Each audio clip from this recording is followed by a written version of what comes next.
बिस्मिल्लाहिर्रहमानिर्रहीम। दोस्तों, एक इंसान की कामयाबी उस वक्त शुरू होती है जब वो अपने ही किए हुए काम पर उंगली उठाना शुरू करता है,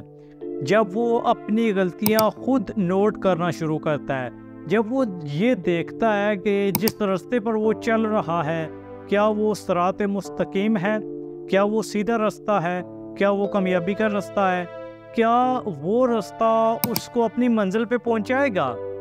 क्या उसकी मंजिल उस रास्ते पर चलते हुए से मिलेगी। यूं जब वो ये देखता है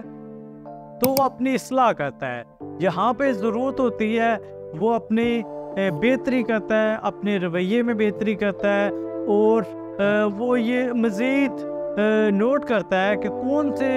ऐसे अवामिल है, कौन सी ऐसी चीज़ें हैं जो उसको कामयाबी की तरफ लेकर जाने वाली हैं और कौन सी ऐसी चीज़ें हैं जो इस रास्ते पर चलते हुए से छोड़नी हैं।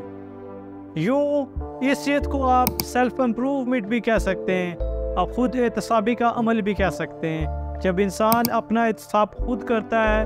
तो दूसरे किसी को उस इंसान पर उंगली उठाने की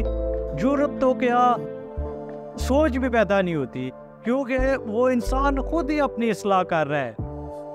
खुद ही वो अपने फैसलों पे नज़रसानी कर रहा है। फिर किसी अदालत को फैसला सुनाने के बाद नज़रसानी की ना ही अपील करनी पड़ती है और ना ही फिर वो नज़रसानी की जाती है, क्योंकि वो खुद ही अपनी बेहतरी कर रहा है। जो अपनी बेहतरी करते हैं, अपने वक़्त की कदर करते हैं, जो अपने आप पर खुद ही हंसते हैं, अपने आप पर सवाल उठाते हैं, अपने किए हुए काम पे शक करते हैं, वो लोग कामयाब होते हैं, क्योंकि इससे वो अपने आप को इम्प्रूव कर लेते हैं। उनमें एहतसाब की, खुद एहतसाबी की एक आदत पैदा हो जाती है, यूँ वो कामयाब हो जाते हैं।